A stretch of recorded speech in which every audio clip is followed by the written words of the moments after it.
और बागेश्वर के पीठाधीश्वर धीरेन्द्र कृष्ण शास्त्री पर अंधविश्वास को बढ़ावा देने का आरोप लगा है। उनके खिलाफ नागपुर में पुलिस केस दर्ज किया गया है और ये केस नागपुर के अंधश्रद्धा निर्मूलन समिति ने दर्ज करवाया है। समिति ने धीरेन्द्र शास्त्री को चुनौती दी थी कि अगर वो वाकई सबके बारे में सब जान लेते हैं तो अंधश्रद्धा उन्मूलन समिति के सामने आए। अगर वो जीत गए तो उन्हें 30 लाख रुपए दिए जाएंगे। इल्जाम है कि धीरेन्द्र शास्त्री ने चैलेंज स्वीकार नहीं किया और जो कार्यक्रम 13 जनवरी को तक चलना था उससे 11 जनवरी को ही लौट गए। बागेश्वर धाम के महंत धीरेन्द्र शास्त्री का बयान आया है कि उन्होंने कहा है कि नागपुर में हमारी कथा सिर्फ 7 दिन की ही थी और इसके अलावा उन्होंने ऐसे लोगों पर सनातन धर्म को टारगेट करने का आरोप लगाया है। उन्होंने कहा है कि हमने नागपुर में किसी भी कानून का उल्लंघन नहीं किया है और इसके साथ ही उन्होंने समिति की चुनौती स्वीकार करते हुए कहा है कि 20 और 21 जनवरी को रायपुर में दरबार लगेगा। उन्हें सारी चुनौतियां स्वीकार है।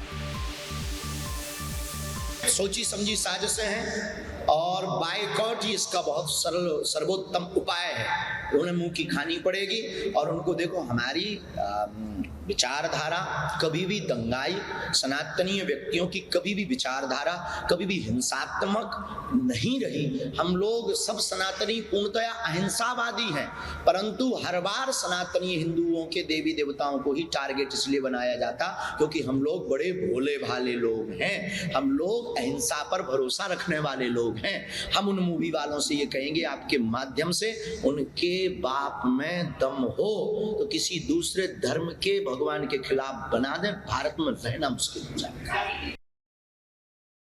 नागपुर में पहले उस पूरे विषय को हम क्लियर कर देते हैं और इसको जरूर उन तक पहुंचा दीजिए। हमारे पास तो उनकी चुनौती बाद में आई है। हमारी बात आपसे प्रार्थना पूरी मीडिया से, पहली बात तो ये प्रत्येक मीडिया वाले और प्रत्येक व्यक्ति और जो भी वो अमुक हैं तथाकथित, उनसे आई रिक्वेस्ट कि हम बीच में कथा छोड़कर भागे ये बोलना बंद कर दें। हमारी कथा 7 दिन तक की ही थी, उसका स्क्रीनशॉट 3 तारीख का न्यूज पर बागेश्वर धाम ऑफिशियल पेज पर 3 जनवरी को पहले से ही डेट घोषित कर दी थी कि हम केवल 7 दिन की कथा करेंगे। हमने 2 दिन का दिव्य दरबार लगाया, तब वो क्यों नहीं आए।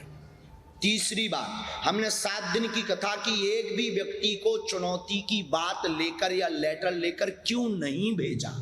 इसका मतलब वह भगोड़ा और वह छोटी मानसिकता के लोग हैं। आने के बाद तो कोई भी भौंक सकता। अब यहाँ पर पहले 9 दिन की कथा थी, 25 तारीख तक, यहाँ भी बता देते हैं 23 तारीख तक है। अब हम 23 को चले जाएं, फिर आप 24 को कहो कि हमने चुनौती दी इसीलिए पंडाल छोड़कर बागेश्वर सरकार भाग गए ठटरी के बरे। पहली बात क्लियर।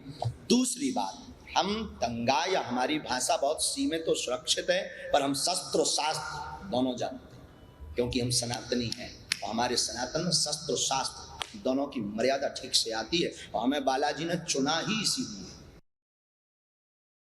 बैनर लगाना या सनातन का प्रचार करना अनुच्छेद 25 के अंतर्गत धार्मिक मौलिक अधिकार है प्रत्येक व्यक्ति का। तो हम अनुच्छेद 25 के अंतर्गत अपने इष्ट का प्रचार कर रहे हैं और अगर आप आ रहे हैं तो ये आपकी स्वेच्छा, आप मत आइए, तो ना तो बुलावा है।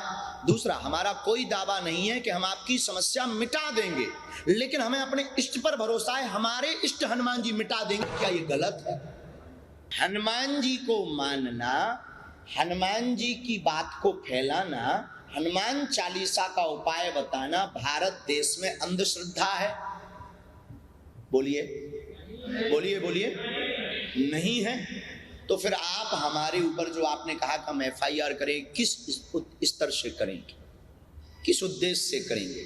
हम भी कानून के अंतर्गत हैं, हमारे पूर्वजों ने स्वीकार किया है संविधान, हम सहर्ष उस संविधान के अंतर्गत ही चलेंगे ऑल लाइफ। तो हनुमान जी की पूजा करना अगर अंधश्रद्धा है तो भारत के जितने भी हनुमान भक्त हैं सब पर FIR होनी चाहिए।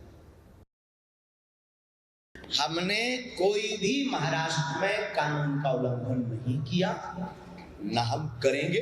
और आप अपने फैक्ट के अनुसार देख लीजिए, लीगली तौर पर हमें कोई दोहराए या दिक्कत नहीं। इसी में एक बात और जो आप लोगों के काम आएगी, अगर वो कहते भगवान होते या नहीं हमें अनुभव करना है। बागेश्वर बालाजी का 2 दिन दरबार लगा, आप नहीं आए। 7 दिन का दरबार लगा, आप नहीं आए। हमारे पास टाइम रहेगा, हम फिर आएंगे। लेकिन रायपुर में 20 और 21 तारीख को पुनः दरबार है, किराया हम देंगे। आपकी चुनौती हमें स्वीकार है। वेलकम टू यू रायपुर दरबार।